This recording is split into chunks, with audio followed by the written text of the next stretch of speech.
Good morning everyone. मैं अभिजीत प्रकाश झा फिर से आपका स्वागत करता हूं मेरे YouTube चैनल द बायोलॉजी गुरु में। पिछले 2 दिनों से हमने डायग्राम के हेल्प से एक सीरीज स्टार्ट किया है जिसमें एक पर्टिकुलर टॉपिक को हम समझाने की कोशिश करते हैं। The topic that we are going to discuss today in this video that is double circulation. अगर हम बात करते हैं सर्कुलेशन की तो कॉर्डेट्स में 5 ग्रुप होते हैं फ्रेंड्स। 5 ग्रुप में सबसे पहली ग्रुप होती है फिशेस, दूसरी ग्रुप होती है एम्फीबियन, तीसरी ग्रुप होती है रेप्टाइल, चौथा होता है बर्ड्स और पांचवा होता है मैमल। तो इनमें से बर्ड्स और मैमल के केस में डबल सर्कुलेशन पाया जाता है। बर्ड और मैमल के केस में डबल सर्कुलेशन पाया जाता है, जबकि फिशेस में आपकी सिंगल सर्कुलेशन होती है। In case of fish it is single circulation, और एम्फीबियन और रेप्टाइल्स के केस में इनकम्प्लीट डबल सर्कुलेशन होता है। Incomplete double circulation.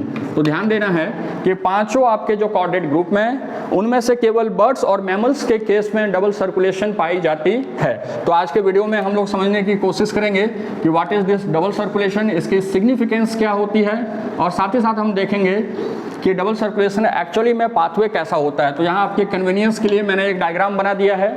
We all know very well that human heart is 4 chamber. Human heart के कितने चैम्बर्स होते हैं दोस्तों? 4 चैम्बर्स होते हैं, जिसमें कि ऊपर की 2 चैम्बर कहलाती है left auricle and right auricle, और नीचे के 2 चैम्बर्स कहलाते हैं left ventricle and right ventricle.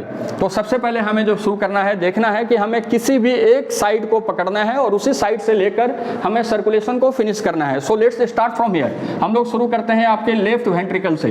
तो सबसे पहले ध्यान देना है कि लेफ्ट वेंट्रिकल जो ब्लड पंप करती है, that blood is actually oxygenated blood. Left ventricle जो ब्लड पंप करेगा वो कैसा ब्लड होता है? वो ऑक्सीजन रिच ब्लड होता है, और इस ब्लड को हम लोग ऑक्सीजनेटेड ब्लड कहते हैं। Now with help of artery, artery के हेल्प से ये ऑक्सीजनेटेड ब्लड हमारे पूरे बॉडी में सर्कुलेट करता है और हमारे बॉडी के कैपिलरीज में पहुंचता है।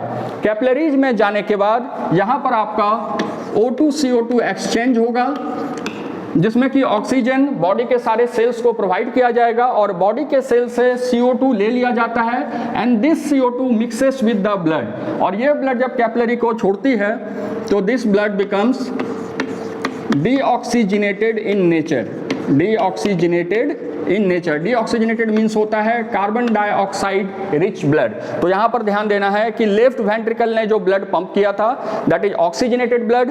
ये ब्लड आर्टरी के हेल्प से पूरे बॉडी में जाती है, फिर कैपिलरी साइट में O2 और CO2 का एक्सचेंज होता है, एंड देन ब्लड का नेचर चेंज होकर कैसा हो जाता है? Deoxygenated. Now this deoxygenated blood with help of veins, veins के हेल्प से इस पूरे डीऑक्सीजनेटेड ब्लड को कहां पहुंचाया जाता है? इसे पहुंचाया जाता है राइट ऑरिकल में।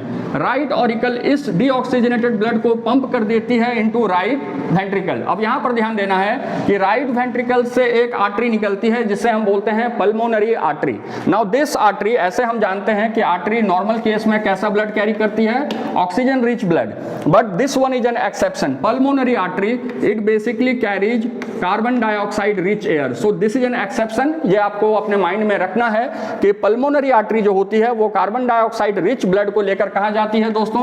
वो जाती है इसे लेके लंग्स में। लंग्स में फिर से इस ब्लड को प्यूरिफाई किया जाता है, और यहां पर जो CO2 आएगी ब्लड के साथ वो लंग्स से बाहर निकाल दिया जाता है, एंड अगेन ब्लड का नेचर चेंज होता है, and again the blood becomes oxygenated. और इस ऑक्सीजनेटेड ब्लड को पल्मोनरी वैन लेकर कैरी करती है और वापस कहां पहुंचाती है? आप यहां देख सकते हैं इस फिगर में, ये पल्मोनरी वैन इस ऑक्सीजन रिच ब्लड को वापस पहुंचा देगी लेफ्ट ऑरिकल में। लेफ्ट ऑरिकल फिर से उस ब्लड को पंप कर देता है इनटू लेफ्ट वेंट्रिकल, और फिर से हमारी पाथवे जो होती है स्टार्ट होती है।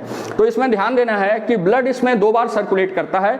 एक बार सर्कुलेट करता है from heart to body, that means कि एक सर्कुलेशन होती है हार्ट और बॉडी के बीच में। तो इस सर्कुलेशन को बोला जाता है, इस सर्कुलेशन को बोला जाता है फ्रेंड्स, सॉरी थोड़ा डायग्राम मिट गया है, मैं इसे फटाफट पूरा कर देता हूं।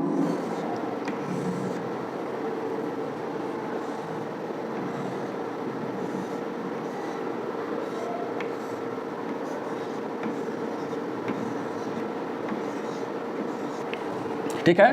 तो ध्यान देना है कि ये जो सर्कुलेशन होती है लेफ्ट वेंट्रिकल और बॉडी के बीच में, जिसमें लेफ्ट ऑरिकल, लेफ्ट वेंट्रिकल और बॉडी के सारे सेल्स एसोसिएट होते हैं, इस सर्कुलेशन को नाम दिया जाता है systemic circulation, systemic circulation.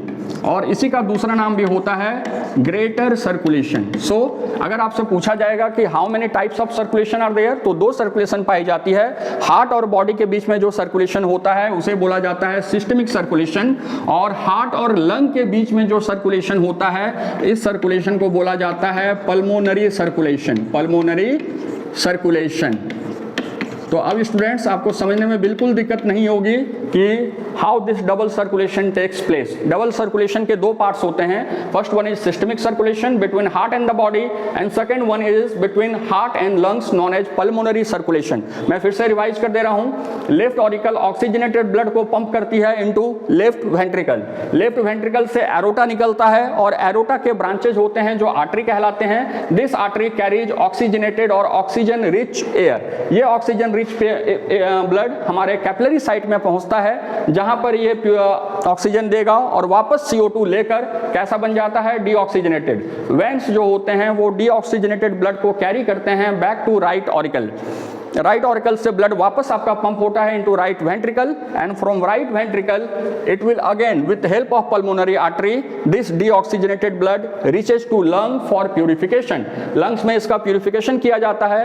Again आपकी ब्लड जो होती है ऑक्सीजनेटेड हो जाती है और पल्मोनरी वैन के हेल्प से ये ब्लड वापस आपका लेफ्ट ऑरिकल में पहुंचता है। तो आप अगर देखोगे फ्रेंड्स तो ये जो मैकेनिज्म होता है ये क्रिस क्रॉस मैकेनिज्म है। दैट मीन्स कि राइट वेंट्रिकल और लेफ्ट ऑरिकल जुड़े रहते हैं, एक साथ मिलकर काम करते हैं, and right auricle and left ventricle works together. साथ में एक चीज और याद रखना है, इन केस ऑफ हार्ट, अगर हम हार्ट की बात करते हैं तो हार्ट के केस में लेफ्ट को हम बोल सकते हैं right, right in sense of कि लेफ्ट में आपकी कौन सी ब्लड कैरी होती है, ऑक्सीजनेटेड ब्लड, गुड ब्लड, इसलिए इसको हम बोलते हैं left is right and right is wrong, because wrong carries this right part, it basically carries deoxygenated blood. तो ये जो आप पाथवे देख रहे हो ये पल्मोनरी सर्कुलेशन का पाथवे है, और ये जो आप देख रहे हो ये आपकी सिस्टमिक सर्कुलेशन का पाथवे है दोस्तों। चलिए इस डायग्राम से अगर आपको क्लियर ना हुआ हो तो हम लोग एक और हमने फ्लो चार्ट रखी है, आप इस फ्लो चार्ट को देख सकते हो। This flow chart basically contains all information regarding double circulation. चलिए हम किसी एक पॉइंट से स्टार्ट करते हैं। Let's start from here, left ventricle. Left ventricle से oxygen rich air, O2 rich air ये निकलेगी। ये कहाँ पर जाती है, लेफ्ट वेंट्रिकल से ये पहुंचती है हमारे डॉर्सल एरोटा में। एरोटा के जो ब्रांचेज होते हैं उनको आर्टरी बोला जाता है। आर्टरी से ये जो ऑक्सीजनेटेड ब्लड होता है वो पहुंचता है आपका बॉडी ऑर्गन्स में। बॉडी ऑर्गन्स में आपकी ऑक्सीजन क्या की जाती है, यहाँ पर ऑक्सीजन दे दिया जाता है और बॉडी बदले में कार्बन डाइऑक्साइड रिलीज करता है। Now this carbon dioxide rich blood, that means deoxygenated blood, deoxygenated blood जो होते हैं वो कैरी किए जाते हैं किनके द्वारा, it is carried by superior and inferior vena cava. Superior और इंफीरियर वेना कावा के हेल्प से इस डीऑक्सीजनेटेड ब्लड को पहुंचाया जाएगा कहां पर दोस्तों, राइट आर्टरियम में।